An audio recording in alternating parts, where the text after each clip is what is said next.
Check. 1, 2, 3. Everybody hear me? Good? They say good.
Good afternoon, folks. Tuning in on mybasin.com, getting ready for the Grand Championship Market Show here at the 2025 Klamath County Fair. We are just a couple of minutes away from getting started.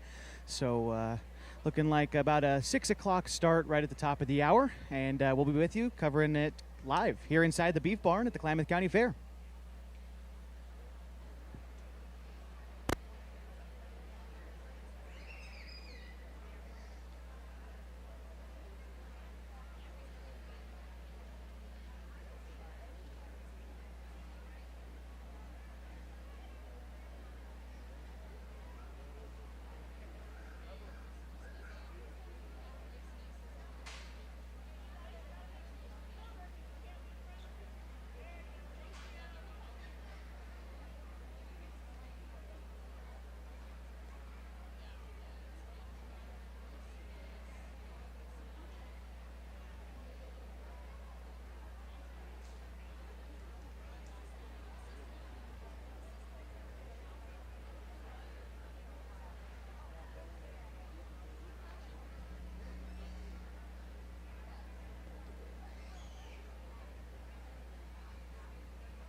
Again, folks, thanks for joining us here on mybasin.com for the Grand Championship Market Show at the 2025 Klamath County Fair.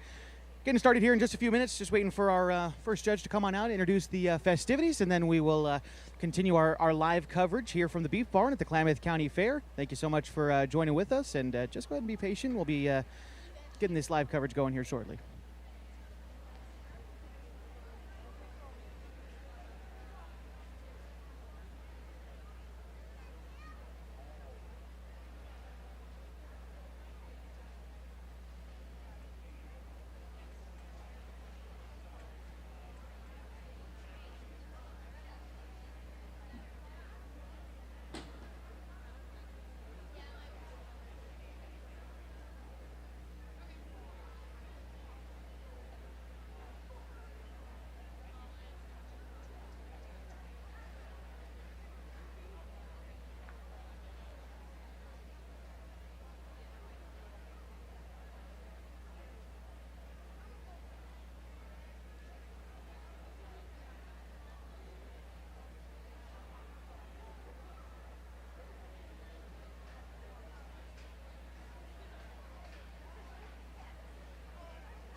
Welcome, everybody, to this year's Grand Championship Market Show on mybasin.com ahead of the Klamath County, or here at the Klamath County Fair, celebrating with the Oregon State Extension Office and seeing what all these kids have been up to here in the 4-H season. In just a few minutes, we're going to be joined by Kay Koa. Well, let's go ahead and turn it over to our judges. Grand Champion Market Drive.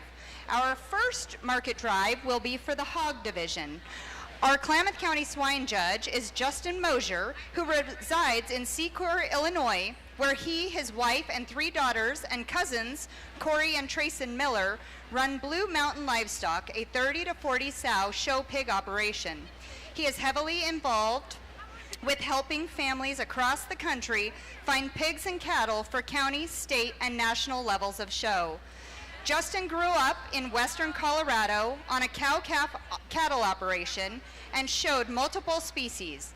He attended both Hutchinson Community College and Kansas State University, where he was on highly competitive livestock judging teams. He says that he has had the privilege of judging livestock shows across the country and is grateful for every opportunity he gets to work with youth and continue to share his passion for this industry. He is very excited to be returning to Klamath Falls to work with the kids. Please help me in thanking Justin for judging us today.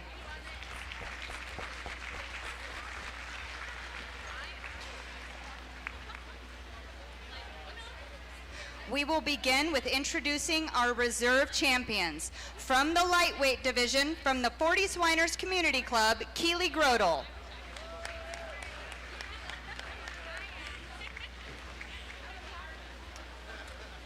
From the middleweight division, from the Po Valley Community Club, Hallie Melsness. So as we go through and announce our reserve champions, want to welcome to the team Kay Koa. Welcome. Thank you for spending the afternoon here at the Beef Barn with us and with the OSU Extension Office. This is a big momentous day for everyone who's showing animals today, right? Yeah, it's a huge deal for a lot of these kids, especially these ones that are exhibiting in the Grand Drive tonight. So tonight's a really big couple hours for these kids, yeah. So it doesn't, I mean, obviously there's so much work that goes in months and months for these animals, but even just as you get ready for Fair Week, it's not like it just started yesterday for these kids like it did for all of us. They've been preparing all week. Yeah, all week, all month.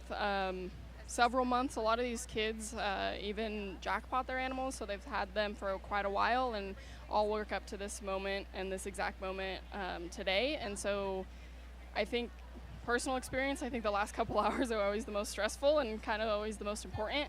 And so really big momentum and moment for these kids. Tell me a little bit about your experience in 4-H.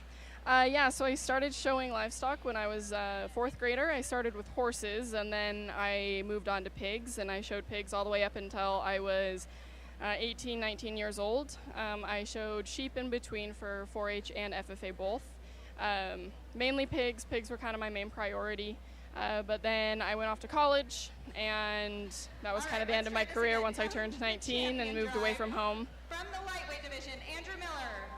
So what kind of things are we looking for these pigs? Because these will be a little bit different than the other shows we'll see later, whereas these judges have already gone through and selected some of these top swine, right? Whereas that's not the case for the other animals.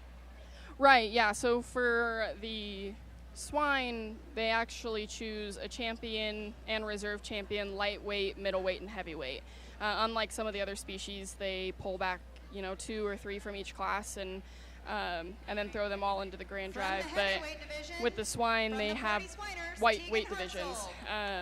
And so really the judges kind of, judging them off the same thing that any other livestock, but with species it varies. But they just break them each into a weight division instead of loading in multiple. Sure. So you said you had most of your experience done in pigs when you were raising these animals. What was your experience with, the actual animals themselves? What goes into raising a pig like this?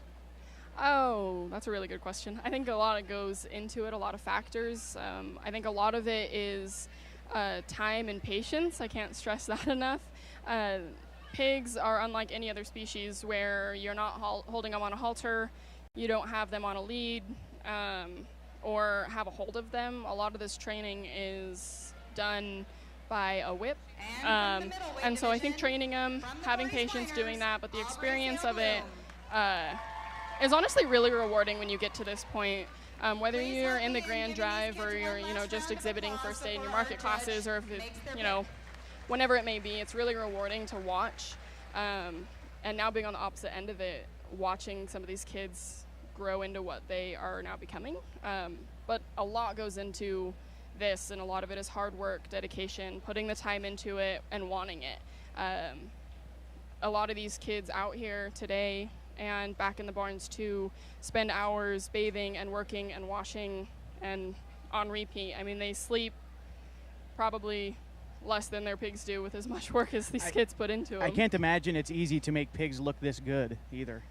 No, it's it's hard. A lot of it, is based off genetics and breeding standpoint, and long lines of really, really good genetics. But these 6 kids out here have done a phenomenal job, not taking anything away from the kids back in the barns, but it takes a lot of time and, feeding properly, training them properly to get them looking this good. So this is the week where everything kind of culminates for these kids. How early in the week, or even earlier today, how early do these kids find out that they're going to be competing and being judged in front of everybody at the Grand Market Championship show? Will you repeat that question? I'm sorry. No, that's okay. They were talking here as well. You know what? Let's go ahead and turn it over to our judge just for the meantime, and we'll see what he's got up to say. We got showmanship tomorrow, but today about the pigs was absolutely awesome. I hope you can see with our grain and reserves in the respected weight division, the quality that was brought to me today was absolutely second to none. Very, very high quality. The show was ran efficiently, and the kids were second to none. I know I made a speech last year, and I want to do it again in terms of thank yous for the people that put on this show, the people that are in charge, your 4-H leaders, the ones that are organizing this county fair. Make sure you say thank you to them. Take a moment and appreciate, because I promise you, this type of quality of show, in particular at a county fair, doesn't happen very often. More times than not, it's a low run. It's one that everybody dreads going to. And I can tell you from experience, moving to the Midwest in Illinois, our county fairs aren't like this. We're lucky if we have 15 people show up most of the time that aren't family to watch the show. And so seeing a room full of people to stand here for a grand drive is absolutely awesome. So appreciate what you have, understand what you have, and be thankful for it, and thank the people that put it on. Yes, big round of applause for them, please. I also have a couple of personal thank yous I have to make for my family, not only back home that are taking care of things. We're in the middle of breeding sows for this next season. We got baby pigs that are weaned that we're trying to break. We are moving into our Illinois State Fair on Tuesday, and I have yet to clip pigs. So we're busy. There's a lot going on. And it's an honor that I'm able to travel and do what I do, because I have the support system back home that's not only watching our girls and taking care of them, but absolutely taking care of everything at home in terms of pigs, and allowing me to go. I want to thank my wife. She's standing up there. It's awesome that she's able to come and be with me today. It's probably been over a year since she was able to travel with me to a show and be able to enjoy it, and most of the time she's at home. She's the one doing it. Up late at night with 3 kids, taking care of pigs, making sure everything runs smooth so I can do my dream and what I love to do. So I want to thank you for allowing me to do what I love and be here today.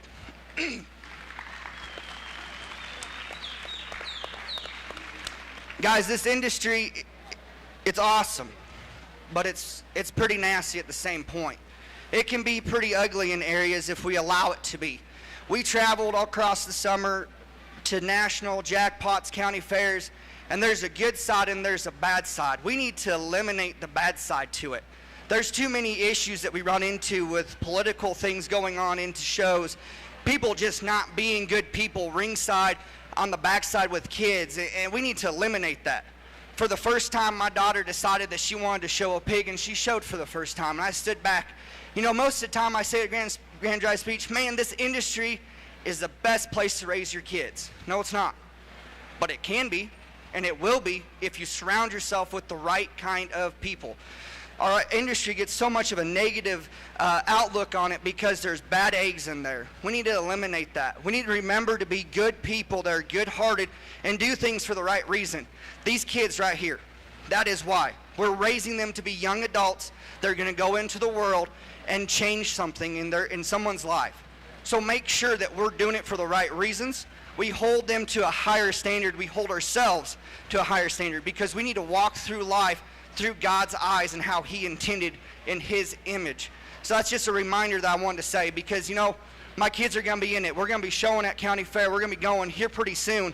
And I had a big realization moment in that moment when she showed for the first time. And I said, we're lucky because our crew that we surround ourselves is good people. But I see it everywhere. It's not always that good. So be a good person. Have God in your heart and make sure that you go through in his eyes and the way that he intended us to, with being good people, being helpful, saying kind things and kind words to people because it means something to them. You don't know what someone's going through. I know I got long-winded, but that's something that plays pretty big on my heart, is just being a good person. Because this thing could be so good, and it is so good. We need to keep it. We need to not let it die out. So we can put these things back up, guys. Get our grands back out here. I was very impressed. Go ahead. I was very impressed with this group of them. And there's a particular division that I think was very tough and very challenging to get through. All of them come back out as we get these three. And man, they fit the bill for me in terms of having athleticism, having the extras in terms of bone, shag, look, and imagery and silhouette from the side. More importantly, all three of these hogs are real in terms of their chest width, in terms of their base of their cage, allowing them to have that much more real muscle. There's one out here that was fun to judge. It was just so fun and enjoyable when he hit the ring, because that one is my speed all day long. I don't care what size of show or what state you're in. I think this one is extremely high quality. This one hit me very hard. I think he's an absolute gangster out here. I'm going to put the mic down. I'm going to go pick your grand. I'll pick it back up and say words before we pick a reserve. But one more time, guys, let's get excited. We're about to pick your grand champion right out here.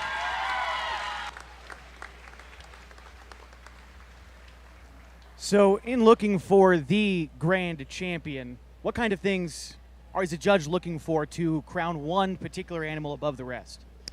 When it comes down to it, a lot of structure. Oh, there we have it. How about Your grand champion goes to Aubrey Bloom from 40 Swiners. She was your champion middleweight 4-H and FFA market hog. Congratulations.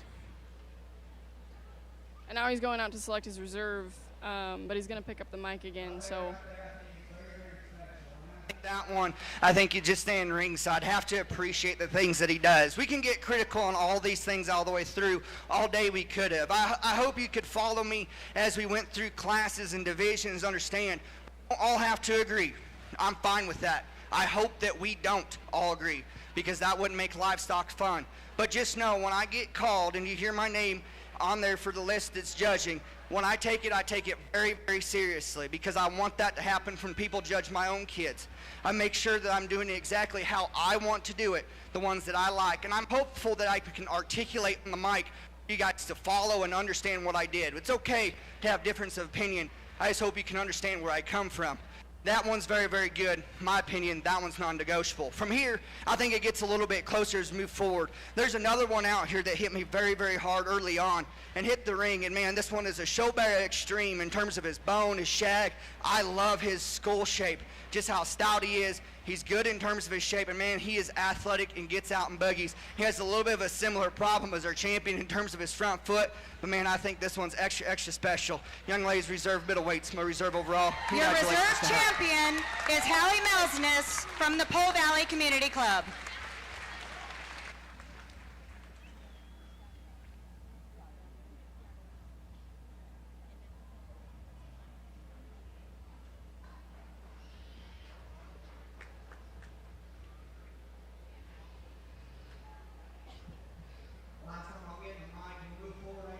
Species, and I apologize if I've been long-winded. You can yell at me afterwards, I'll take it. But I wanted to have a moment just to share a little bit. There's another one out here that I think was in the running and came in early, and man, he was a man amongst boys out there, and he was so stout, overwhelmed the division, and definitely in play. I think he pushes our reserve more than anything, just in terms of sheer bulk, mass, and spread there in his center body and his upper skeleton. Young man's champion lightweight, start out. Congratulations to him. Your third overall is Andrew Miller from the 40 Swiners Club.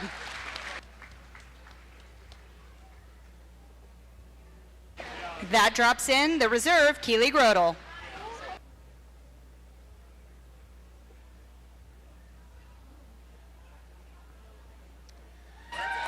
Fourth place is Tegan Hartzell from the 40 Swiners. That drops in Carson Ray.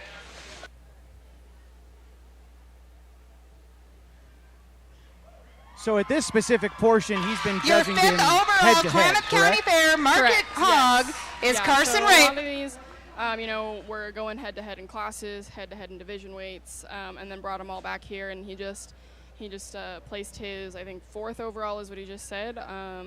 Our reserve champion was Hallie Melsnitz from Poe Valley Community Club. She had your reserve champion middleweight. And then your third overall was Andrew Miller from the 40 Swiners, and he was your champion lightweight market hog. But yeah, so they all kind of go head-to-head just for this moment.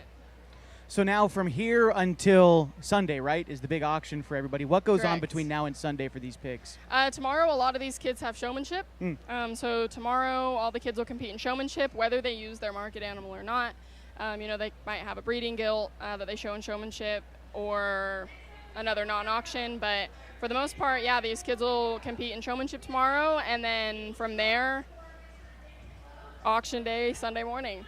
Well, thank you very much for joining us here on the broadcast. It's been very helpful to me to know a little bit more about what's going on. Thank you for having me. Yes, enjoy the rest of your fair week. Thank you as again. well. Thank you. Going to keep on going throughout our broadcast here at the Beef Barn here at the Klamath County Fairgrounds. We're going to continue to talk to former 4-H'ers as we go on, and still have a few more species to go. We just finished up with the swine, still to come, goats, sheep, beef, things of that nature, and it looks like we're nearly ready to introduce our new judge. But first, welcome into the broadcast. Have not actually formally met you yet, so if you wouldn't mind just saying your name into the microphone and just introduce yourself a little bit for what we got going on. Okay, yeah, my name's Jamie Whitaker. I've been showing goats since I started 4-H in the 4th grade. I also started with cows when I was in 4th grade, and towards the end of my show career, I started showing sheep. But yeah, I've been a part of 4-H my whole life. My family raises goats as well. And also with me, I have Rebecca Moore. Hello. We can get you a second microphone. We got all these here. Welcome to the show, Rebecca. Yeah, just make sure to hold that nice and close to you. There we go. All right, let's hear it. So tell us a little bit about yourself, too, and why you're joining us here on the live stream. My name is Rebecca Moore. I've been a 4-H leader for 9 years. All 3 of my kids have been in 4-H their whole lives.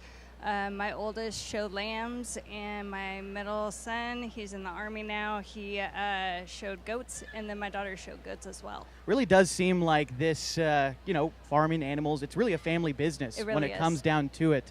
Very cool that that's the case. So here we've got, we said these are the goats, right? Yes. All right. So what are we looking for when we look at these animals? So with the goats, what we're looking for is correct body structure. And within that structure, what they're looking for is a nice, massive, big bone.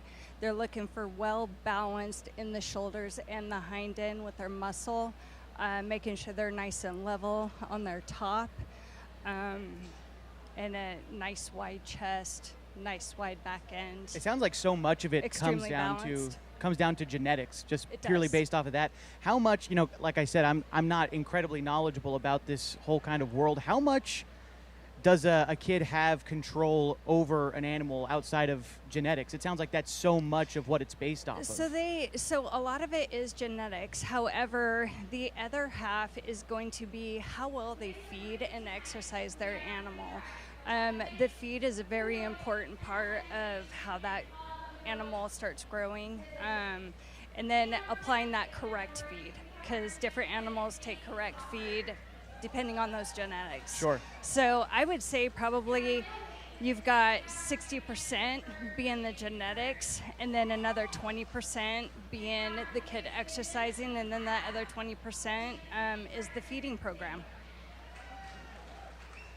So here we've got different weight classifications, same as the swine, correct? So what are we looking at down here? Are these the middleweights? So for the goats, we have 3 divisions. So the first line of goats is our lightweight division. Okay. So those are typically around 60, I would say max 70 pounds. Our middleweights are more in the 80s range. I would say most goats finish at our county fair around the 80s. So that's going to be a majority of our middleweight division. And then our third row of goats is the heavyweight division, and that's more of our 90s. I know there's one out there that's also over 100. Goats can finish. Typically our minimum is 65, but goats can kind of finish. It just honestly depends on the structure of the goat and the genetics, like you guys said earlier, kind of where they have their end point. So our judge walking around down there, he's getting ready to crown first the grand champion, and then you go down the list from there, correct? Yep. Correct. Okay. Looks like he's grabbing a mic, so we'll go ahead and turn it on over.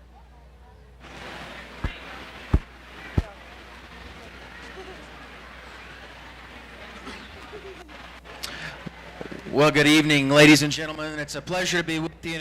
Again, I've been very blessed with the opportunity to evaluate your goats and even look at some of the sheep throughout the last couple days. And the livestock have been very, very good. There's no bones about it. But the best compliment I can pay you guys is your kids. As good as the livestock have been, the kids have been even better.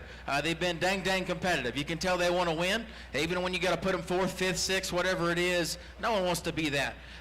But the kids, they take it in stride. They're competitive. They're very competitive. But yeah, they're respectful to each other. They're respectful to me and the crew that puts on the show. So ultimately, that's the best compliment I can pay you. And like I've said all the last couple days, the goats, the sheep, the cattle, the pigs, whatever it is, the animals are merely a median in creating and growing better young people. And like I told you yesterday, where we come from, we've got about 400 people we employ at a time. And trust me, when it comes to employing people in the talent pool that we get to hire from, that come from a livestock, a ranch and rodeo, and a farm and ranch background, they certainly get preferential treatment where I come from, because we know that these kids, the same kids that you guys got here in the ring and are going to have all night, these are the kids with integrity. These are the kids with responsibility and respect. They're going to show up and have a good attitude. And honestly, if you have that alone, you're going to beat well over half the kids that you're going against. And honestly, these kids that are showing out here this evening, these aren't just kids of today. These are the leaders of tomorrow. So that being said, I think let's go ahead and give these kids a big old round of applause, if you would. The goats have been fantastic. There's one that really gets me going, and I tell you, and I've said it all day long, good ones get even better whenever you set them in motion. And for me, there's one out here that's muscular, is really good bodied, is really good structured. When you ask him to go, he looks like a doggone show pony when you set him in motion. The way he holds his head up, the way he maintains the levelness to his spine, and the way his hind leg works. I'm a big fan of our champion. I think he gets a shot more competitive for reserve, but there's some awfully good ones. We're going to work through, get you a placing from 1 to 8. But before I do that, I got to tell you this. In every show I judge now, I try to leave you with this. And this is the most important thing that I can tell you. If you are not right with God, if you are not saved, you need to get to know our Lord and Savior Jesus Christ in a hurry, because tomorrow is not a guarantee. And if that offends you, I don't care, because that's important to me.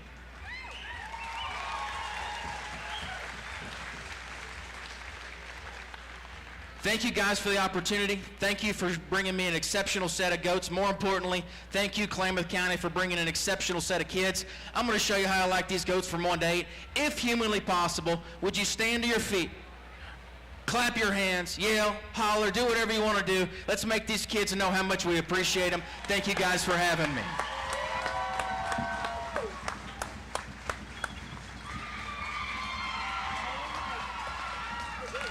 Our grand champion market goat goes to Jason Kern.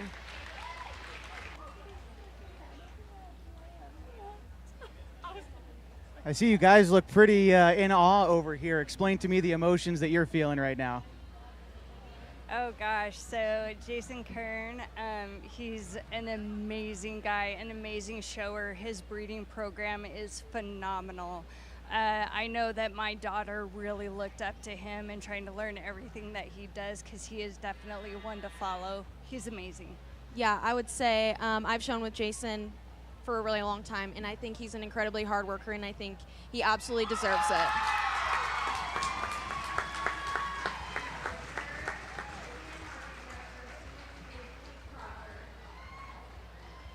So I wasn't able to tune back into them. What did we just see? What did they just pick down there? So our reserve overall market goat went to Paisley Crawford. Her goat was out of our lightweight division. So then all these divisions get judged together then, in that case. Is that right? Correct. Okay.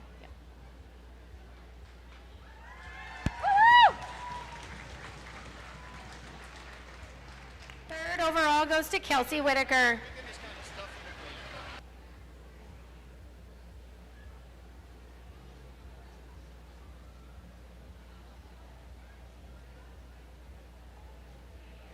You know, he was saying down there that he thinks it gets quite a bit more competitive as you start trying to, you know, instead of separating one from the rest, separating 5 and 6 or, you know, things like that get to be a real challenge. Is that the case for pretty much every species, or is that kind of a goat-specific type situation? No, that's the case for every species. So you have these super phenomenal animals, and he has to, when he starts going down, he starts to get really nitpicky on exactly what he's looking for, and it does get tougher and tougher every time he goes down. He's been taking quite a bit longer in between each pick too, and that's why I've noticed that. And judging all of those weight classes as one kind of division, I imagine you're also looking for different things in a lightweight versus a middleweight versus a heavyweight too, right? A little bit. I would say you do look for a lot of similar things in each division. Obviously, the weight does play a role, but like Rebecca said earlier, structure is extremely important. Soundness, muscle, bone, just the way they're built is extremely important. So those are all similar qualities that you look for. It is hard for a lighter weight goat versus a heavier weight goat. Maybe in a lightweight goat, you're looking, I don't know, what will they look like in 2 weeks? Will they still be sound? Will they carry this weight the same? That's more in, I would say, steers, since goats really don't get that big, but just the way that the weight distributes and all of that sort of thing. But I think it gets harder just because it's hard to decipher between each goat every single time. If you see one that you really like, it's easy to pick a champion, but as you go down the line, it becomes more tough to critique this one from this one because maybe they're different from your champion, but they're better in other aspects. Sure. I'll ask you the same question that I asked about the pigs before I let you guys get out of here. What is the process now for someone like Jason Kern between now and the auction on Sunday? What happens for him? So now basically they're going to take the goats back to the pens. They're going to break them down.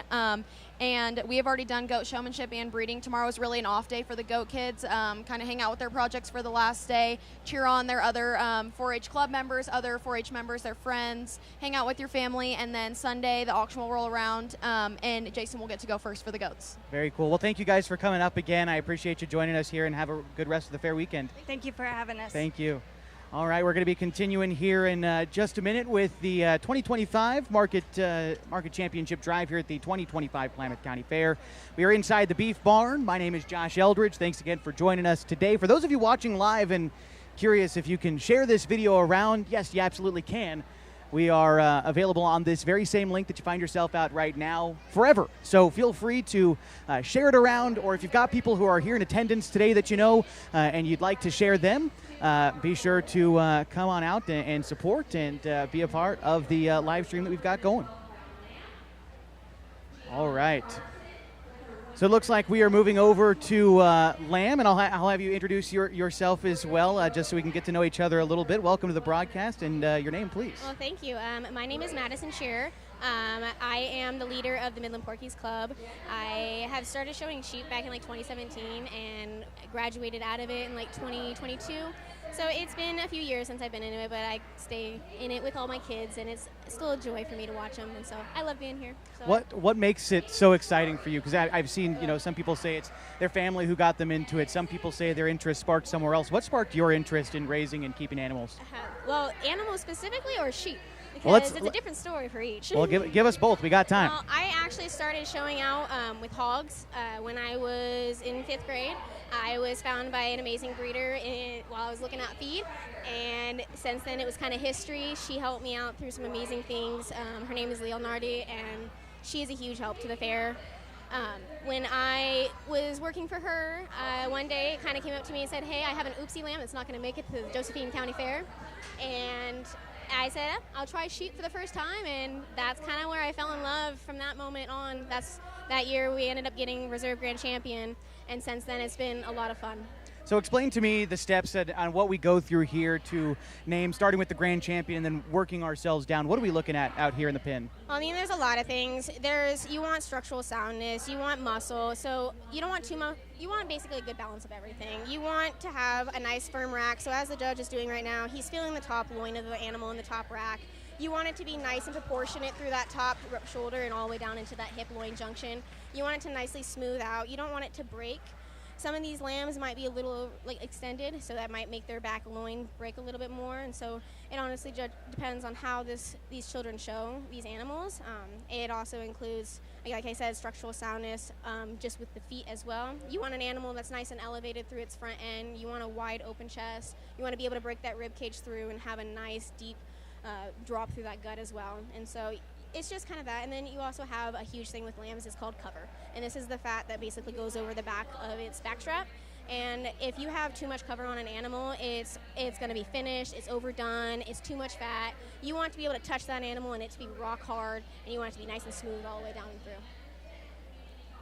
So again, same question I had kind of asked about the goats. I'm curious if it's the same, which is that it sounds like so much of it just relies on genetics of the animal itself. How much can a student or one of these kids actually make an impact to take an animal from maybe not a great start to maybe, showing here in the pin?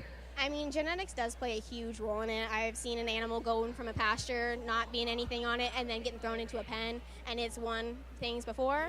But I've also seen an animal who I looked at the beginning, and it's structurally, and it's kind of a questionable mix, but that kid was able to feed it the right feed, put the right amount into it, and then show that animal and work it.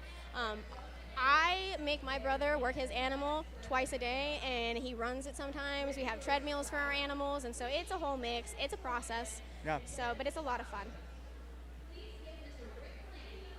All right, looks like we're going to hear from our judge. So, well, maybe not. Maybe it looks like he's going to keep going. There's quite a bit more animals out here than I thought there was. They're wrapping all the way down here in front of us. How many entrants, just kind of a rough ballpark, are we dealing with weight classifications kind of like we were earlier as well? So kind of. Sheep are a little bit different than hogs and goats are. We don't divide ours into middleweight, heavyweight, and lightweight.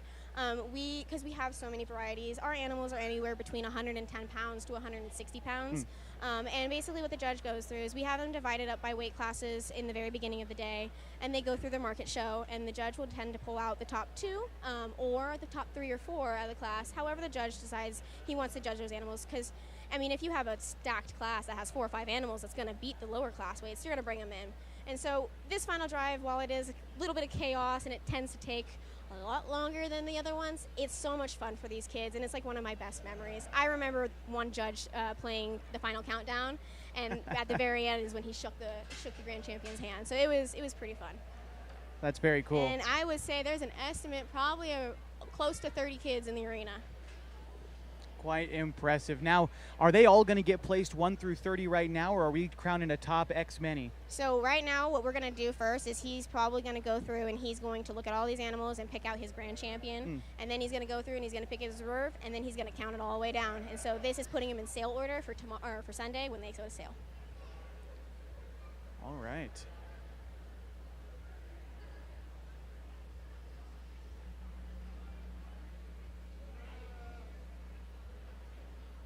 So being crowned a grand champion is a lot more than getting a banner and walking out that gate over there. 100%. What do you get for being a grand champion with these sheep here? I mean, what you do get, so with the whole point of being grand champion is you're the first to sell in your order of figure animals.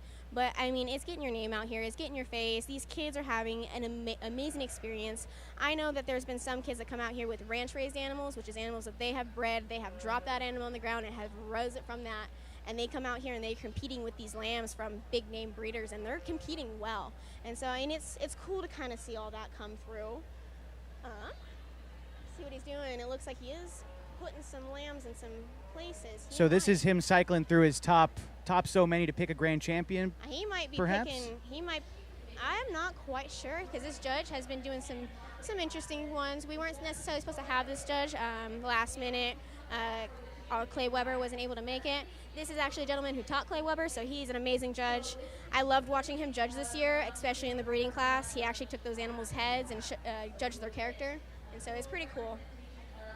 But I think right now he might be weaning out his bottom set, and he's going to go into his top. So he's weaning out maybe, not necessarily, it looks like they are being placed in order right now, from lowest up. So I was incorrect. That's all right. It's not usual. And I do have confirmation there's 24 kids entered into the arena. We had 25, but we had a scratch because Grace Thompson had also gotten her reserve champion heavyweight market goat, who was just in the last class. Of course.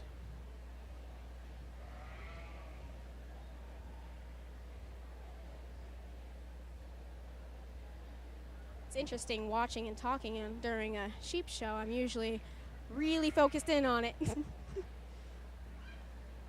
I've always imagined that the hardest part for these kids, or one of the hardest parts, have got to be this exact moment when you're trying to keep your animal still, too. I mean, that can't be easy. No, it's working itself. These animals are hot. They're tired. They've already shown today. And sometimes they don't like the ground they're on. They might have a rock under them. And this comes with practice. I mean, I've had kids stand out there for hours with their lambs, just sitting there bracing them up and making them stand still. As soon as that lamb's leg's moving, you're moving to move it back. And it's hot down there, and it is sweaty, and you are working those glute muscles really hard because that brace stance is a lot of workout. It's a big workout. So we were talking about the judge a moment ago, and one thing that I've noticed, and it makes sense, is to have a judge that's probably from out of town, out of state, purely impartial. That makes a big impact, I would say, right? Absolutely. Typically, we have the judge for 2 years, and they switch out the judge. We like to get judges from across the coast. We'll get them from the East Coast. We'll get them from the South, from the North. We like to mix it up with the different judging styles. And sometimes it can throw kids for a loop because we're used to getting these animals that they want these big powerhouse, tall-framed lambs. And then you have these judges who also want these short little stock muscle powerhouses. And so it just depends on what that judge. So it's advantageous of these kids to actually go and look up the judge and see their shows prior to see what they like. Now, with that being said, something I'm curious about. You know, we talked about the judges having different preferences. That means that everyone's probably going to have a different preference, which means that the buyers on Sunday are probably going to have a different preference than each of themselves. How important is it to be grand champion when at the end of the day, the buyers still might not be a super big fan of your animal? I mean, that's a huge thing. I mean, a lot of these times, a lot of these buyers do know what it comes out of a grand champion lamb. They know what it takes to put in these hours. I mean, it's not just going and feeding these animals. It's spending hours out in that barn. It's getting their feed supplements right. It's getting their workout routine right. And so when they have animals that are full and sound like they are, I mean, they might not be a fan of them, but they can't deny what the judge is seeing, which is pretty good. So we're all relatively in the same ballpark, but I also know that a lot of it comes with networking of the people, is how you act in the arena, is how you act outside of the arena. I tell my kids, there's judges that, or not judges, buyers that walk around the pens and they look at your animal, they talk to you, they want to communicate with you. And so it's not all important, but it's a huge thing to win this grand champion, and it's a fun memory. Have you been a grand champion yourself? Yes, I have. Talk to me about it. Oh my goodness. So that year was my second to last year. It was right before COVID. And I worked my butt off. I was in a 3-sport athlete, and to be honest, I kind of blacked out a lot of it because of all the stress of it. Yeah. But the fair moment, because it was the year that he played Final Countdown. That's kind of why it's in a memory of mine. When he came up to me and he slapped my lamb, I just kind of sat there and I was still in shock. And I looked at my dad and I looked at my breeder and I just started to cry.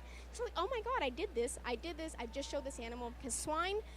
it was competitive. It was really hard, and coming into the sheep area, it was just like, holy cow, I did this. And so it was pretty impressive, and I was proud of myself. Well, it's certainly so. I imagine these kids down here are as well.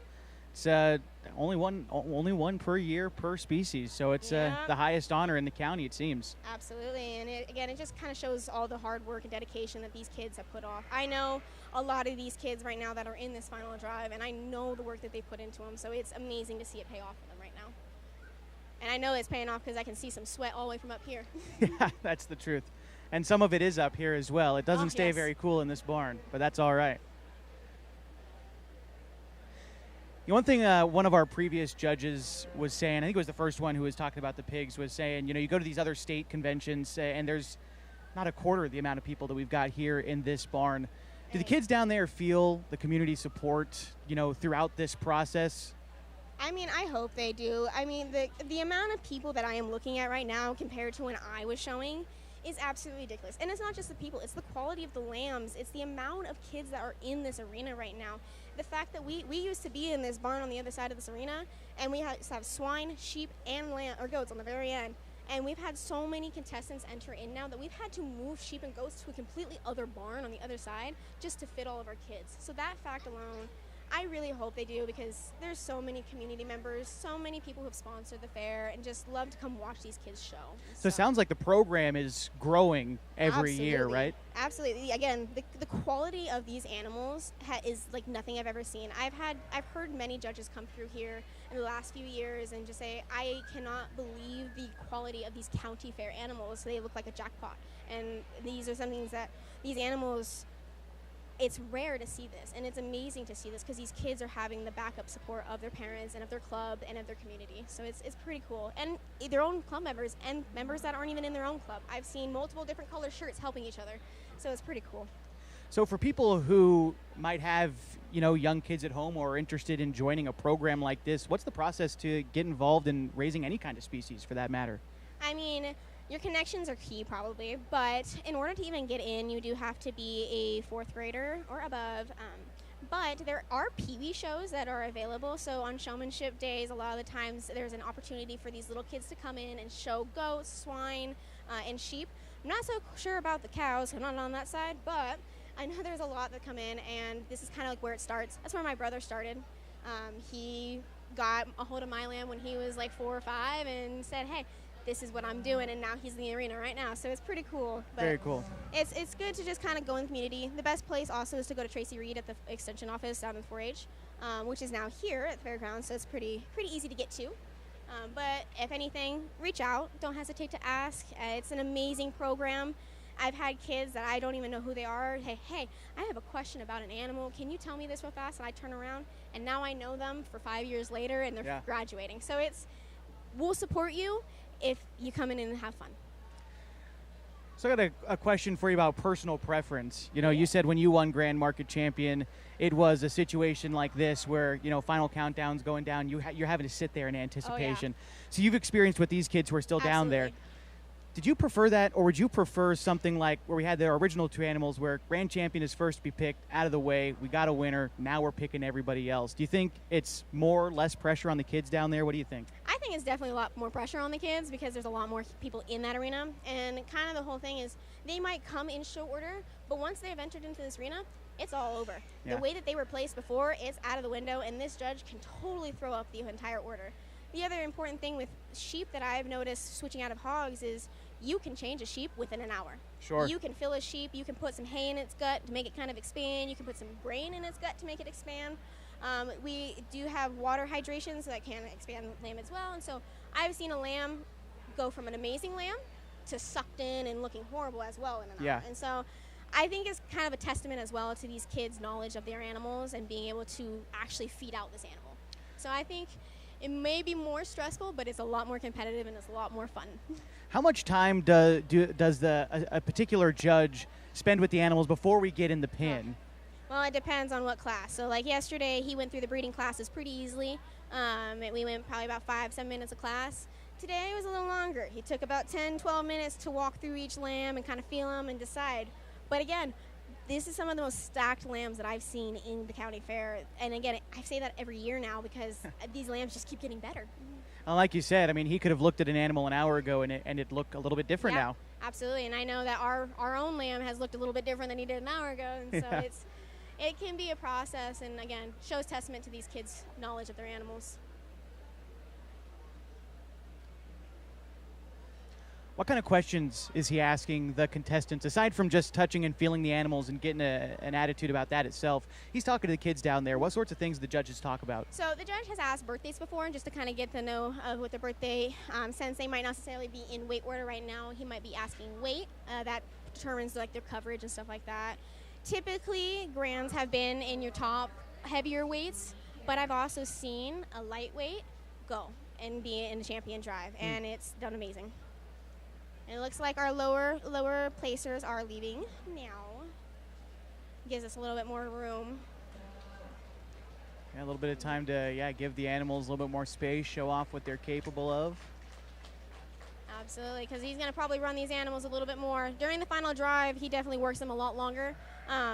I've seen final drives last for up to 30 minutes before, and it's a long process, especially when you're sitting down there sweating. And those poor FFA kids in those jackets, I've been in those too, and those are hot. Yes, they are. Looks like we got a pretty heavy stack down here too on these lambs. They look beautiful down here.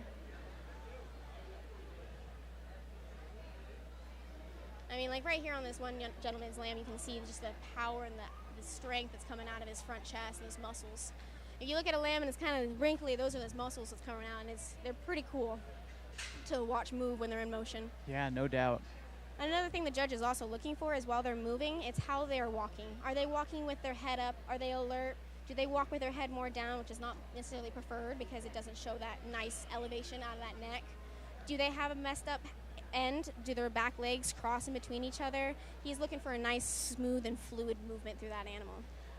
Does how well a particular kid, their ability to control the animal in that sense, does that go into the judgment as well? It can. I mean, there's some of these lambs, they're track runners. They want to go, go, go, go, go, and if these kids can't get their head up, they can tend to bunch in their ham loin, and it can create a notch. And it doesn't necessarily look the best, and it also goes to how you show the animal. I mean, these kids, I have one of our own who could have been in here, but she overstretched her animal, and it just happens to the best of us. So it's all depending on how you can present your animal.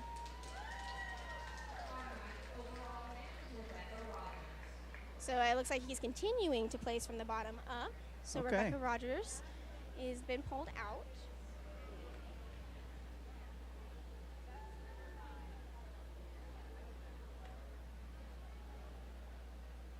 So Rebecca Rogers is in 10th place. So that he has kept the final 10 lambs up in the pen.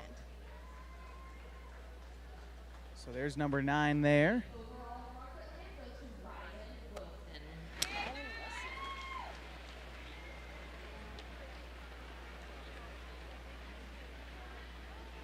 Kind of like I mentioned with your heavyweights, most of these animals in here right now are over 120 pounds, 130 pounds, so they're right around that heavier end range. Gives way to that muscle definition I'm Absolutely. sure you're after, That muscle and that cover.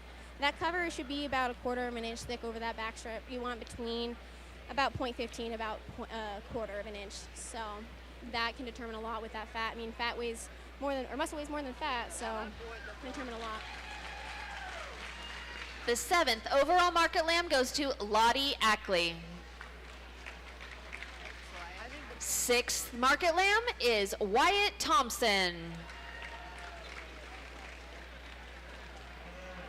And see, like you mentioned, everyone has their preference and stuff.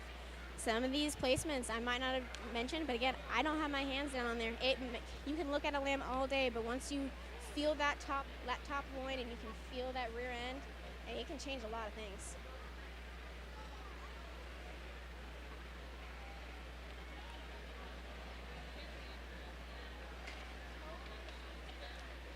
And for a judge who's, obviously you said he was a mentor of the other judges we've had here, he clearly knows his stuff. I just find it so amazing that after feeling these animals for a 3rd, 4th time, getting down to the final 5, that it's still such a hard decision for him to make. It can be tough. I mean, it's the littlest thing. If these lambs, if they're not worked long enough and one starts to break down so it gets a little lazy in its rear end, I mean, that's going to really determine it, and that's also why he makes them work so long. how well and how long have you worked your animal. So that might have what happened to the bottom placers in the arena right now, but who knows? Your 5th overall market lamb goes to Jace Shear.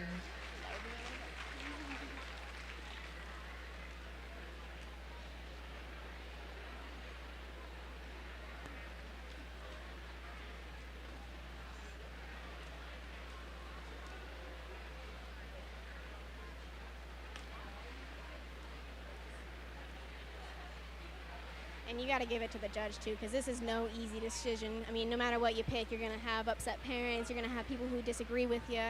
But we just got to be thankful for these judges that come out here and spend the time with these kids. And, I mean, some of these judges have actually taught kids, and I've seen them take lambs out of kids' hands and show them what to do and then put them back, and that kid just gets it, and it's an aha moment, and it's beautiful. So we really need to appreciate our judges and everything that they do for our county fairs.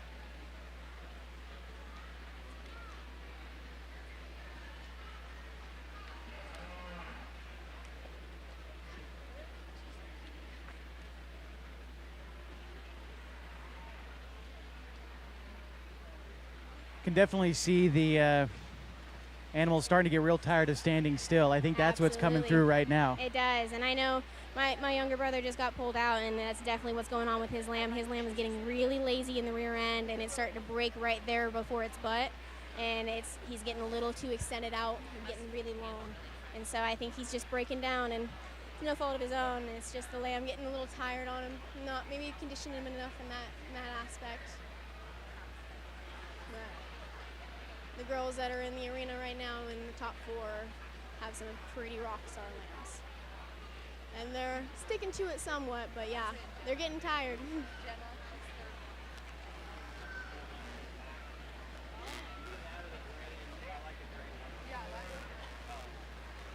Definitely a lot longer than the goat and swine, huh? Yeah, no doubt. And I can recall the beef taking the longest a year ago, but I really enjoy watching those as you move up the larger animals, because you can see a little bit more about the things you talk about, right? With a pig that's so low to the ground, and myself, I don't know that much, to be honest. So it's kind of harder to make out what you're looking at, but you get down to these top 4, these little bit taller animals, you can really see what you're talking about with the muscle definition and the way they stand and things of that nature. Overall market lamb belongs to Stephanie Galvin. You're looking for. There's bone, there's mass. Like I mentioned, the fluidity of how they move. It's tough. These top 3 are stacked. Here we go. Looks like we're about to hear from our judge. Let's toss it on down. Well, certainly a pleasure to be back down here in Klamath County. Talking with a former student, Ty Cleaver. I think we determined it was in the late 90s when he was going to Lynn Benton Community College that I was here last, and things have changed dramatically for the better, I can tell you that. What a great set of lambs out here. Tremendous set of young people. Give them a hand if you would, please.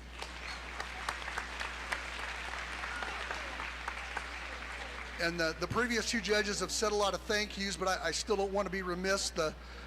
Being invited here kind of last minute, as most everyone knows, it was a pleasure to come down. Great staff, great ring help, but most importantly, a great set of kids that certainly you really have to appreciate. Again, we've had 25. I apologize for taking a little time. I've got a little more to work with than the goats and the hogs had to, but I certainly appreciate the quality that these young people have brought out here. Again, my pleasure. I've got 3 that I'm still kind of debating on here, so I'm kind of stalling a little bit for time, but still wanted to get my thank yous out of the way.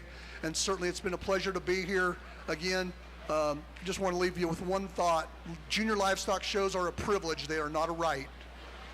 And I think we all, as exhibitors, parents, leaders, FFA advisors, need to remember that, because one fatal flaw and these things can all be gone, and that would be a tragedy. So again, thank you. I'm going to go out and slap or shake the hand of the champion, then the reserve, and then the 3rd place individual. Let's give them one more hand if you would, please.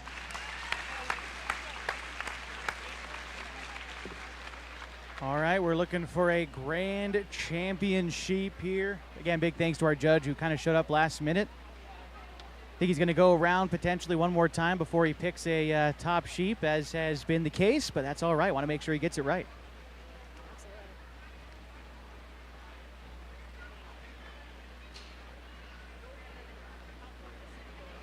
And again, I mean, this top decision, it can be thousands of dollars too for these kids. I mean, place order is a big thing for sale as well.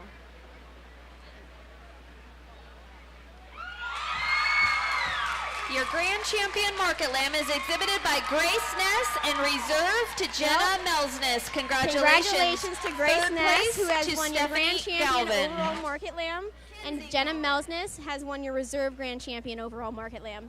Mackenzie Galvin is your third place market lamb. Very momentous occasion down there for Grace. Very cool. As they kind of evacuate the sheep on out of here, I'll ask you the same question I've asked the previous two folks. Between now and Sunday, what happens for someone like Grace? What's she doing now to get ready for auction on Sunday? She needs to go back to that pen and she needs to take a breather. Yeah. She needs to go relax and get some cool water on her neck, because that's probably the first thing that I tell all my kids when they leave the arena. And she's going to go back and she's going to take that lamb, most likely going to go wash it off, cool it off, because you're hot in that arena, so is that lamb. Sure. I mean, that lamb's got wool on it. So she'll go take it back. She'll go take it for a rest. If that is her showmanship animal, we do have showmanship tomorrow, unlike goats. Yesterday was our breeding day. Today is our market, and tomorrow is our showmanship day.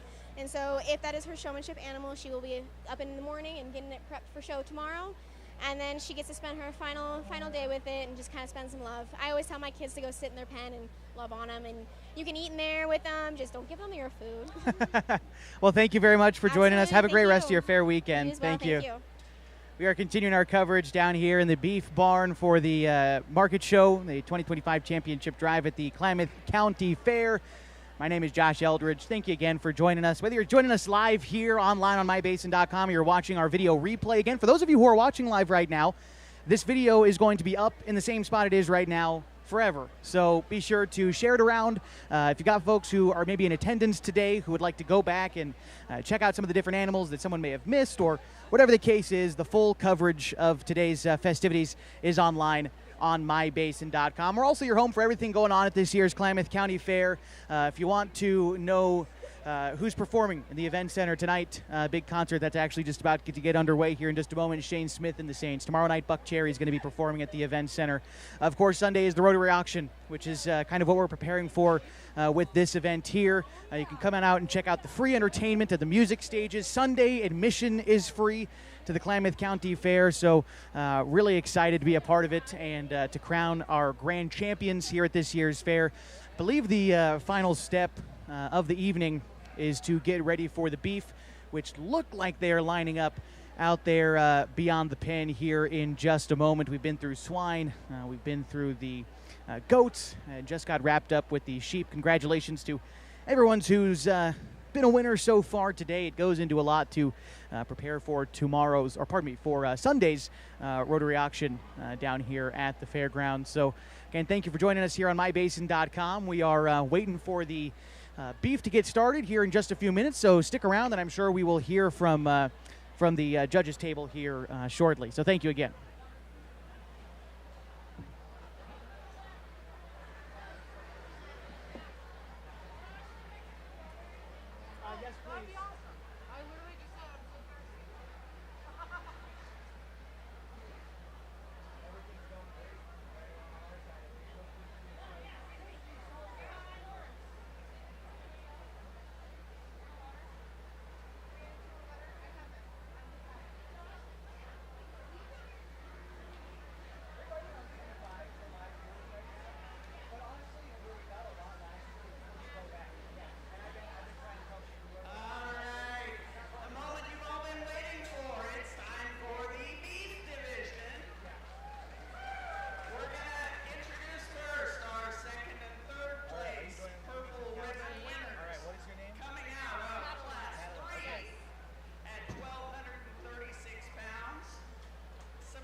All right, looks like we are welcoming the cows into the pen. Also want to welcome to the team. Madeline, thank you so much for joining us here on mybasin.com. Why don't you introduce yourself? Tell us a little bit about your experience in 4-H as we watch these cows enter the pen. Yeah, awesome. So like you said, my name is Madeline Bloom. I did 4-H, I don't know, I've been out of it for 5 years now. I've done everything from pigs to helping my sister with goats, and then I ended with cattle. I live out in Bonanza, so a little bit outside Klamath Falls. My young siblings still show. My little sister just won the pig show, and then my brother's about to come in for the beef drive. So, yeah. Asked before, but it sounds like it's a family business. Yes, for it ya. is. It absolutely is. I've got 3 younger siblings. My sister's aged out. This is my brother's last year, and then my youngest sister is still in the middle of it. So we've done it forever, and I'm sure we'll be a part of it forever. Very cool. So we've had a couple of different ways of doing this for the judge. We had a couple of the first couple animals come in, admittedly with less contestants for the championship drive, but they would go in and pick the top and then filter out from there, whereas we just saw with the sheep, it's going to go from bottom all the way to the top there at the end. How many cows and cattle are we dealing with, and do you anticipate or do you know which order the judge is going to try to take this in? Yeah, so right now in the arena, it's the second place calves. So these are the calves that were second in class. There's 18 coming back total. So some of the classes, kids didn't get to come back, but right now is going to be second and third place. And so I'm not sure how he's going to do it. He did it a little different last year, and it looks like he might do it a little bit different again this year, but each judge kind of has a method to their madness, I guess, of how they like to do it. So, yeah, we're going to see the second place calves first, and I think kind of what I'm seeing is I think they might line up over here, and then they're going to get the first place calves in, and he'll probably place those, kind of like how the pigs. And then once he picks his grand, he'll probably pull in that second place calf. Absolutely. All right, let's go ahead and see what we're talking about down there in the pen. At 1,128 pounds, Michaela Jane. So these are the from top class 2, cattle, right, that they're welcoming in? Yep, these are going to be the best of the best that's Alana here today. Cleaver. From class 3 at 1,218 pounds, Zach Sweat. Class 4 at 1,298, Mila Howard.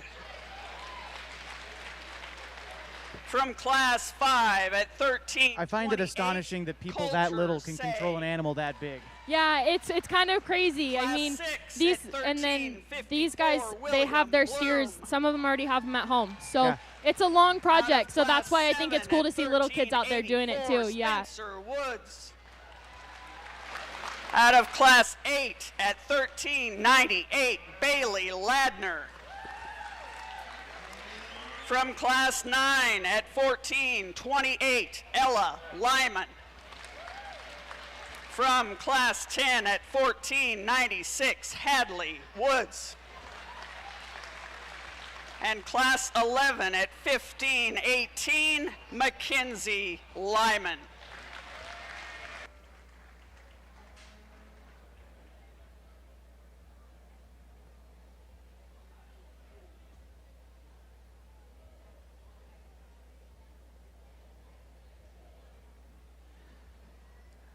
So it looks like we've got most of the cattle in here, or all the cattle that are going to be competing for the grand champion. What sorts of things are these judges looking for down there? Well, hold that thought for just a minute. They've switched their microphones back on. I'd like to introduce our judge for the beef show today. This is Mr. Jim Dismukes. He is from Chakota, Oklahoma. He originated in Elk Grove, California, and grew up in the 4-H and FFA program, showing mostly Angus cattle. He added Charolais to his program and moved his operation to Chakota, Oklahoma in 2012. Currently, Jim and his wife, Heather, and their 6 children run about 700 mother cows. They sell 250 bulls annually, and they operate a direct-to-consumer beef business. Jim and his family have exhibited multiple champions at the National Western, American Royal, Fort Worth, and numerous other major shows. Let's welcome Jim to Klamath County. All right, so the judge is going to go around. He's going to touch and feel and look at some of these animals. What sorts of things is he looking for in a market champion cattle? Yeah, so something that's getting really big in the industry is that these cattle have got to be sound. So they've got to have good forelegs underneath them, that they're walking comfortably when they get this big. I mean, one of these calves out here is 1,500 pounds. Yeah. So if he didn't have good feet and legs, he wouldn't make it to this point. And so that's something that's really big right now, is making sure that they're sound and they're fluid when they walk. And then when he goes up and touches them, he makes sure that they have good cover. So good fat on them, but not too much fat, because that's also a bad thing. So kind of right in that sweet spot, he wants to feel that and make sure of that. And then just making sure that they're attractive from the side. Their heads are high. They've got good neck. They're not too crusty, because that shows that they've got too much fat. And just kind of the basics of all of them. I mean, all these calves are really nice out here.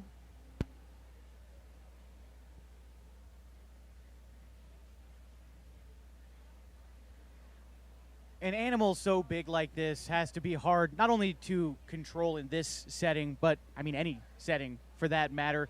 Said some of these kids, I would imagine most, have these cattle since they are steers and raised them up, to be here at this moment.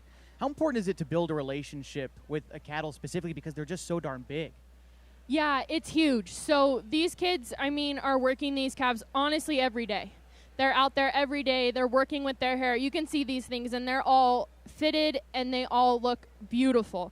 That hair doesn't come naturally. Yeah. That's a lot of hard work. And so building that relationship with them is fun. I mean, these kids get these calves at probably 400 pounds, and they put 1,000 pounds on them basically between now and fair. And so building that relationship is just important, that the calf is tame, but then also that they can come and show the calf to the best of their ability, because there's that bond and trust there. So what goes into making the cows, hair this good? I mean, I'm sure they're not using any Dove conditioner, right? I mean, it's got to be a little bit deeper than that.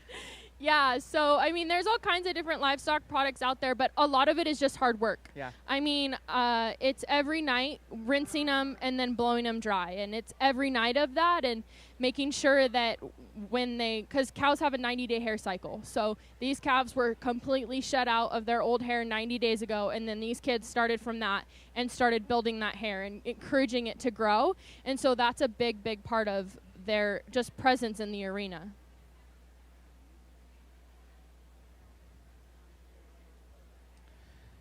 I'm going to make a wild assumption here. I'm going to imagine that these beef are probably the most expensive animals to buy at Sunday's auction.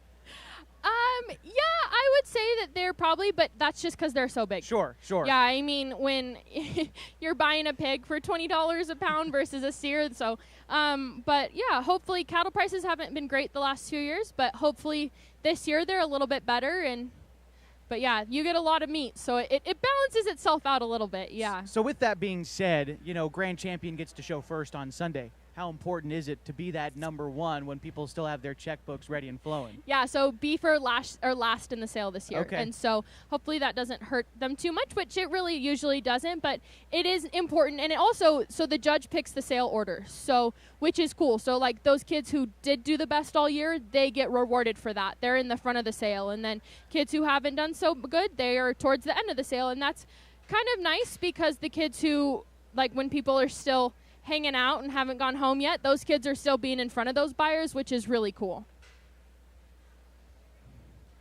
So he's having to move around a little bit, walk. How important is their, gait, so to speak, their step? How important is that, how they look when they're walking? Yeah, so that's a really big deal. I know this judge specifically, he puts a lot of value in that. And that's just, again, they've got to have a good gait. They've got to be able to get out and move, just because, again, when we go back to what these things are made for, they're supposed to be able to get to this size living in a pasture. And so that's a big deal to make sure that they're able to get out and move.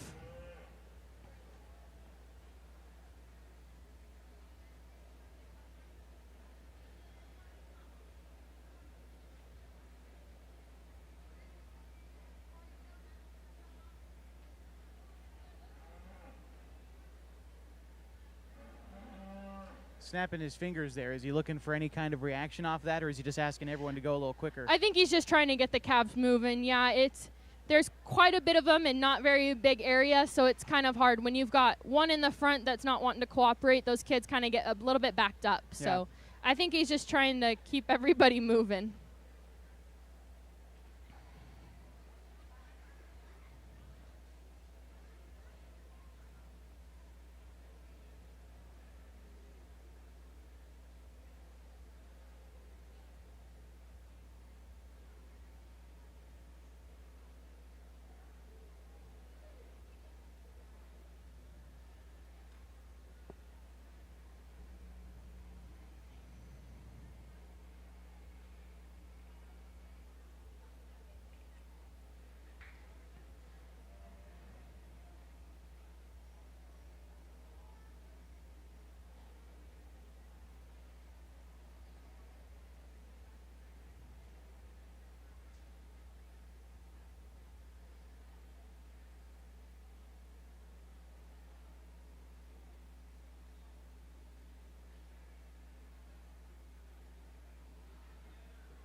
You know, these judges have talked kind of all weekend long about just how great these animals have been, of course. But at the same what token, a fun opportunity this year, and I tell you, being able to do it 2 years in a row has been really neat. Last year, I kind of jammed up a little bit about the size of the steers, making sure they're market ready, making sure we have these cattle heavy, have them finished, ready for the consumer to buy in the auction.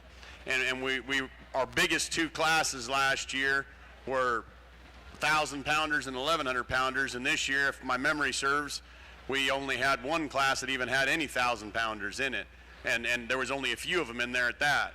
And we've got a bunch of these steers that are big, and they're fat, and they're quality, and they're ready to go. And so I tell you, all these steers out here, this is a tremendous set of steers. And by you guys listening to what I told you, you've made my job exceptionally harder. Last year, to be honest, it was a lot easier because the steers that were finished enough, that had the quality, was only a handful of them. This year, you can kind of close your eyes and point in several directions, and there's a lot of quality steers out here that are finished. So then it comes down to some personal preferences. And some of you on the outside out there that maybe aren't as intimately involved in the cattle industry, on a weekly basis in the United States, they kill 500,000 to 600,000 head of cattle are harvested. The average harvest weight, hanging weight on these steers is going to be, or on these cattle, there's females and steers involved in that nationally, is going to be hovering around 940 pounds. So you do the math on that on a 60% dressing, and we're talking about a big steer. So I know there's always such a huge disconnect between show steers and commercial steers and real world steers, and they're the fluffy steers, or they're this or they're that. I'll be honest, and I think anybody that watched me judge earlier today, I don't care if they have hair. I don't care if they have the most hair. It doesn't mean anything to me. I don't care if they look like they're club calf influenced. I want the best steer. First off, they've got to be finished. Second off, I want these steers to have some soundness to them if at all possible. And I think there's a difference on soundness. I think as we get some of these smaller steers over here, they're maybe a tick more athletic due to their size. We get up into some of these steers over here that are 13, 14, 15, they're pretty athletic for the amount of weight they're pushing around the ring out here. And these juniors have done an exceptional job. But what I'm looking for is we've got to have a quality product that we're going to put out to the public and that you guys are going to sell. We need these cattle to have some top shape to them. They need to have some rump, some round, get up on them. But it's not just a power game. You want them to have some rib shape to them and look like they've actually got some doability. We want some foot size underneath them. We want some cattle that have got some bone, but they've got the right angles. We want them to have a 45-degree angle on their shoulder so they set that front knee down right. They can get out and travel better. And a lot of those steers that have the right angles, they're going to be more comfortable and they're going to gain better and do better. So all this stuff kind of ties together. It's not just that I'm just wanting to nitpick one because he's a little straight-fronted or a little tight-ankled. There's a reason they need to be sound. These cattle, they carry the kind of weight that these big steers have got on this side of the ring. They've got to be sound. They've got to have the right angles. And I've got personal preferences, and you roll someone else in here that has a different background or has a different emphasis, they could pick different steers out here today. And there's probably, you have 10 people come judge this show, and you're probably going to have, you know, at least 8 different opinions on what one should win. And it just is the way it is. And I don't think anybody hired me to come out here and do what everybody would always do. I don't know any of these kids personally. Remember some of them from last year. I raise some club calves, but our main business is raising Angus and Charolais bulls that we sell to commercial cattlemen. Yes, I've shown all over the country. I was the kid that my first fair, I'd have been the kid that would have been in the 1,000-pound class that had an adjustable show stick, used more like a harpoon than I did an actual show stick, and I had a round metal curry comb in my back pocket, and I was that kid when I first started. And at the same time, I've been lucky enough to go to Denver and have a national Western champion bull. So, and several times at that. So I've been lucky enough to be all the way through this thing from one end to the other, starting in 4-H and going up through FFA. And then we moved our operation out to Oklahoma so we could continue to grow it. And now we run 700 cows, sell 250 bulls, give or take, and sell about 200 females, and we do it all by private treaty.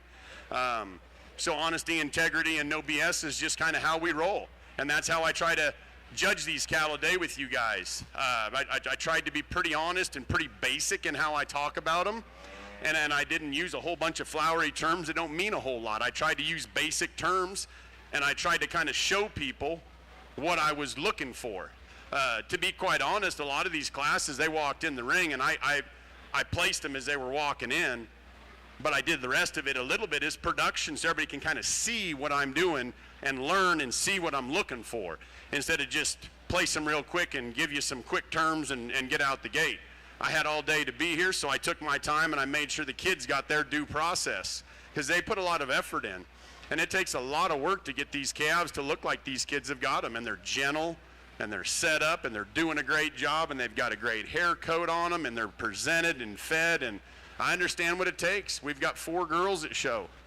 So, I mean, I know. We still show a little bit ourselves. I know the money it takes. Everybody wants to win. I understand. I know none of the kids came here and wanted to be the purple ribbon second place class over there. They wanted to be right here in the center. And that's the way it is. And no one wanted to be the blue ribbon that just already went back to the stall. But it's the way it went today, and it was just my opinion, and that's just the way the knife fight went. Some of you won and some of you didn't. You get to try next year and try again, and that's the cool thing about the agriculture industry, is there is losers. There is kids that lost, and that's a good thing. It's a good thing to lose, because it's a good thing to try and to learn and to try to be a winner. And you're not always going to be a winner, and that's a good thing to learn as well. I lost a lot more and learned a lot more from losing in my life than I ever did from winning. Sure, it was a lot of fun to win, don't get me wrong, but I learned a lot more losing than I ever did winning. So with that said, I'm not going to go out here and talk about all these steers in great depth. I'm going to run through them real quick and talk about my class winners. Then I'm going to pick your champion. We're going to bring, if there was a second out of that class, we're going to bring him out, evaluate him for the reserve, and we're going to kind of run through them. Start here with this orange calf out of the first class. Nice calf out of the lightweight class. He's sound, he's got some muscle, he's got some look. We've got steers out here that are bigger and beefier and got a little more of everything, but a nice solid steer to come out of that lightweight division. He's sound and he's got some turn and shape, and he handled well. All these steers handled well that I've got out here. I'm confident in how they handled.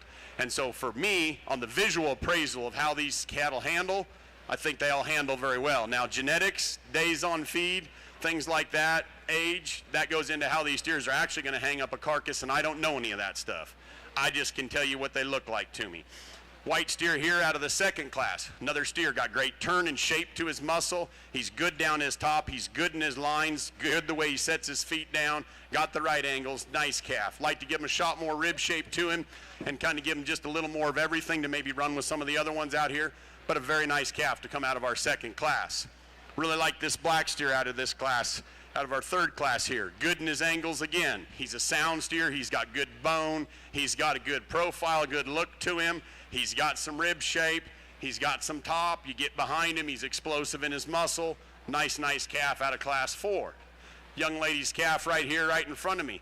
Really liked this steer. He kind of won the class just being the complete steer of what we had to work with in that class. He gets out here and he doesn't maybe have quite as much bulk or mass to him as some of our other steers on either side of him or around the ring. I like this steer, tremendous in his rib shape, long spine. He felt really good, really soft and mellow to the touch. Sure, compared to some of the other ones, we'd like to bulk him up in his muscle, but a real good solid steer. What that one lacks in muscle, the one behind him explodes in muscle. He's just a tremendously muscled steer. A steer that when he first came in, I didn't think he was going to feel as good as he looked. He looked just a tick hard for my personal taste, but a steer have felt pretty good. Steer that's got some look to him. He's got the right angles, explosive in his muscle. Just want to maybe soften up his look a little bit.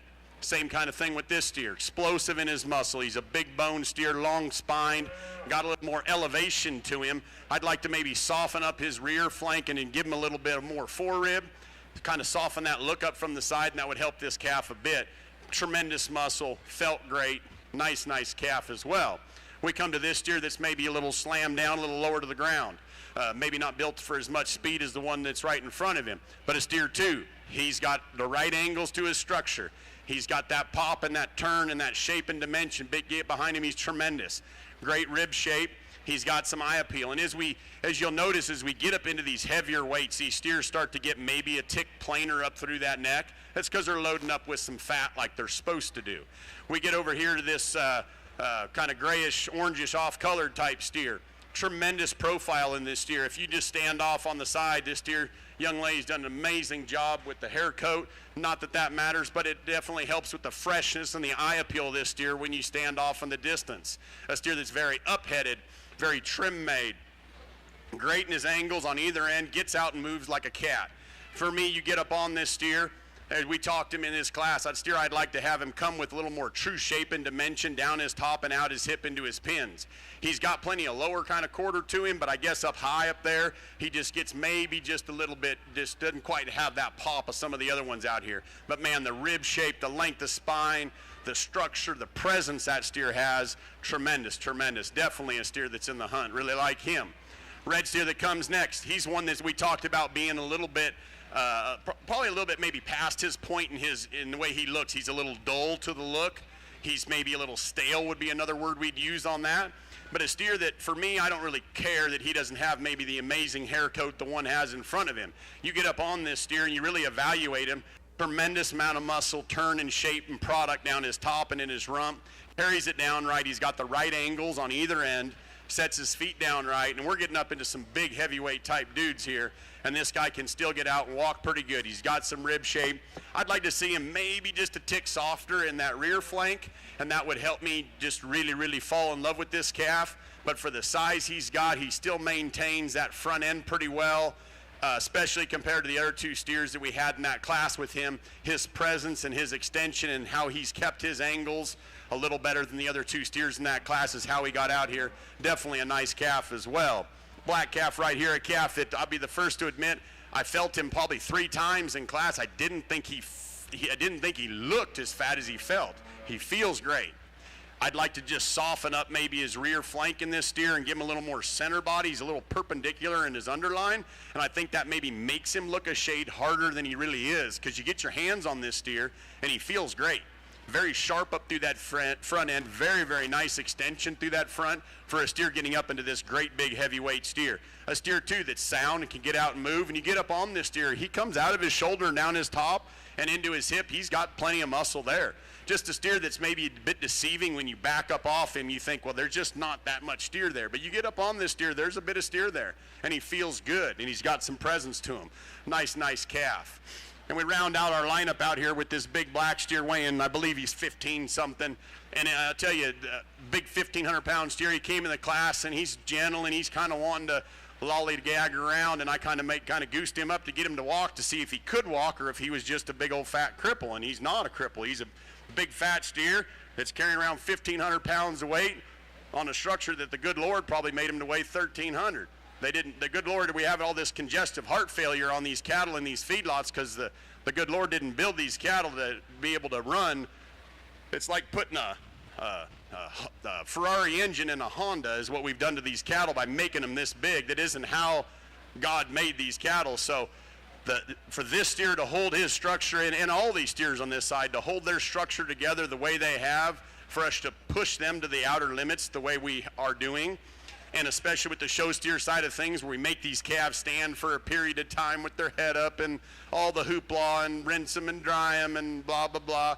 This steer has done an exceptional job to hold himself together as well as he has. And he's done so because you get up on him and he's got the right 45-degree angle to his shoulder. He's got some set to his hind leg, but he still has a show steer hind leg. But you get up in the middle of this calf, he feels tremendous, still has some presence up through his neck. Big old top, huge hip in him, tons of product there in a steer that's fat, soft, and mellow. You get up off him, he's got some rib cage, he's got some center portion body capacity to him. Nice, nice calf. And I commend you guys for holding these big steers together, because when I challenged you last year to make them bigger, you took my challenge and you ran with it. And I'll tell you, it's not easy. It's a lot easier to hold one together at 1,000 and 1,200 pounds. You get them up into this 13, 14, 1,500 pound range, it's hard to keep one sound and hard to keep one put together. And you guys have done a great, great job. Not only the steers that are out here, but the ones that went back to the stalls as well. There's some really nice calves here today. So with that said, I've kind of described them. I've tried to keep it a little bit of a little bit of a secret as to what I want to do, but I do end up kind of go on and on about the ones I like. That's the way it is. Let's give everybody a huge round of applause here at the Klamath County Fair. Tremendous show, tremendous staff. Love it. Great time here. I really appreciate the opportunity to come back for a second year.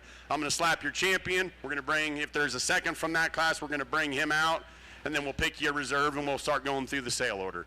Thank you very much for having me.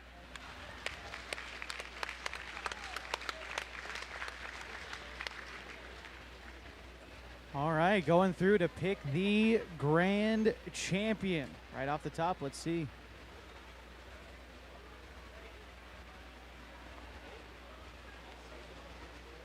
A man who likes to keep us in suspense, I suppose. Yeah, right.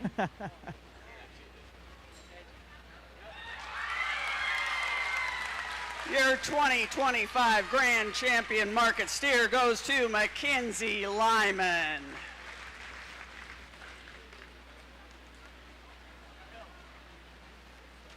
Congratulations to Mackenzie there for being the grand champion here in the So we did not have a second place purple ribbon in that class. So we'll go ahead and evaluate the class winners that we've got out here. We've got 10 class winners. We'll evaluate them, pick a reserve, and then we'll start going. We got, I believe, banners for the top 5, right? Yep, top 5. So we'll kind of make a little production about the top 5, and then we'll kind of start making sale order fairly quick and get you all out of here. Again, thank you very much. Tremendous opportunity, tremendous county fair, great kids. Commend all you. Great. Thank you for having me. So much like the other animals, we get the top choice out of the way. I've got a feeling, though, much like the other animals, that picking one against the rest is a little bit easier than picking 3 against 4, Absolutely. 4 against 5, things like that. Start to get real picky there as he goes down the list. Yeah, it definitely gets harder.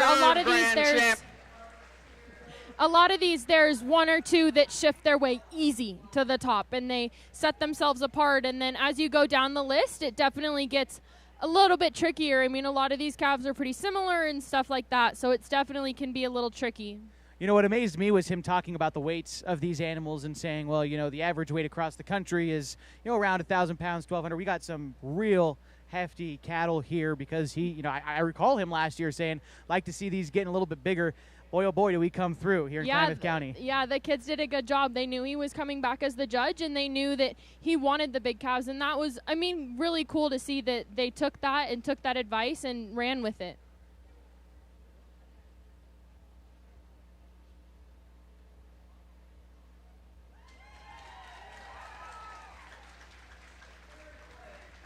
Class 8, Bailey Ladner.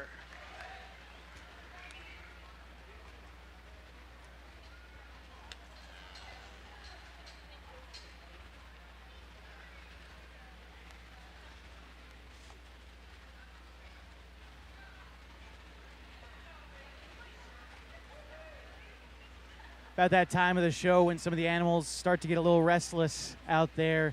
Could that be a challenge to where you get placed? Does the animals, you know, general restlessness, can it count against you, or does it kind of show if you can control it? You know, once it starts moving around, does that help you? Is there anything to that? Yeah, so there's definitely something to that. These cows are tired. They've been here since Wednesday. They've been doing stuff with them since then, and so they're tired. And I don't think it necessarily works against you. Some animals are animals. I mean, at the end of the day, they are an animal. So that can be a challenge. But, yeah, I mean, it doesn't seem to affect the kids too much. They seem to hold it together pretty well. And the judges can kind of tell that when it's more of like the animal's tired versus the kid hasn't worked with it kind of thing. Sure. In 6th from Class 3, Zach Sweat. You know, just as an observation, again, I'm not incredibly knowledgeable about raising these animals and taking care of them and how they're built and whatnot, but I find it interesting how you can fit all these different kind of body types on all these different frames for this animal. I mean, each of these animals is built completely different from the one standing next to it. And, I mean, with generally the same, you know, anatomy, right? It's all built on the different structures and how much all that stuff can change from animal to animal. Yeah, it's definitely interesting. It's pretty crazy to see how, I mean, all these calves are very different, but then when you also look at them, they're all very similar. Yeah. And so that's definitely kind of cool to see. But as has been the case, and I brought this up as we started getting into just physically bigger animals, started with the pigs, and then we go up to now here we are dealing with 1,500-pound animals. It's a little bit easier to the layman like myself to make out what he's looking for, because you can physically see the muscle showing through the hide, or the shape of his shoulders a little bit better. Yeah, absolutely. I mean, and then a lot of these animals are interesting too. Like once you get your hands on them, they feel completely different. So the sheep are a big contender of that. Like a sheep might look really beautiful, and then when you get your hands on it, it's like, oh, just kidding, it's too fat. So there's definitely, that is an interesting case.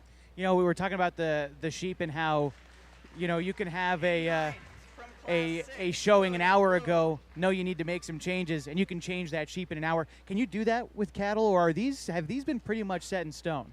Yeah, no, I mean, the pigs are kind of the same way. You can fill them up and get them to give it a bigger stomach, and the smaller animals are a lot easier to do that with. These guys, you can feed them a little hay and hope that their stomachs blow up a little bit, but I mean, some of these calves could have been in this drive, but it got hot 2 weeks ago and they went off feed. And so these are definitely probably towards the absolute hardest ones to keep track of and to keep feed and everything like that. It's definitely a challenge. The question I wanted to ask you earlier as we get down to it, there's so much community support around these kids. So many people get involved in this program. It seems to be growing every year.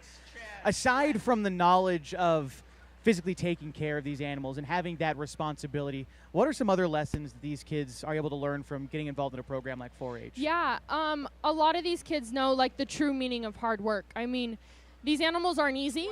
They're a daily thing. So it's not like football practice that you're like, I don't want to go today. It's, oh, no, I need to feed my steer. I need to get up. I need to do it. And then, I mean, this goes all through the summer too. And there's quite a few kids that show on a national and state level. And so I think these kids learn a lot about hard work, perseverance, and honestly how to be humble and honest. And they learn, life skills that they'll take forever. Getting down to the final, looks like final 5 of these cattle here.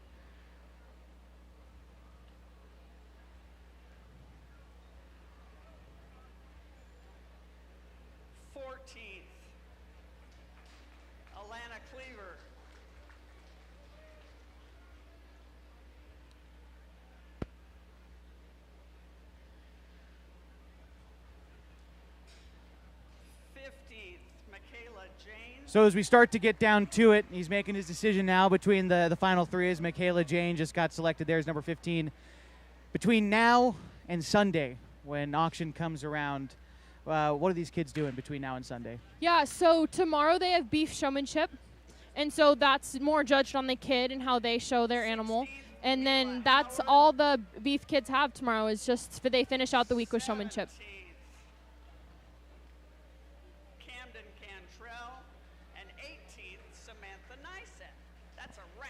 All right, there you have it, the 2025 Market Championship Drive Show here at the Klamath County Fair. Thank you for stopping by and educating me a little bit. Do you have any thoughts before you head on out of here? No, thanks for having me. Yeah, I love that we've been doing this like consistently the last few years. It's been really fun. Yeah. Very cool. Well, thank you again. Yeah, thank you. Perfect.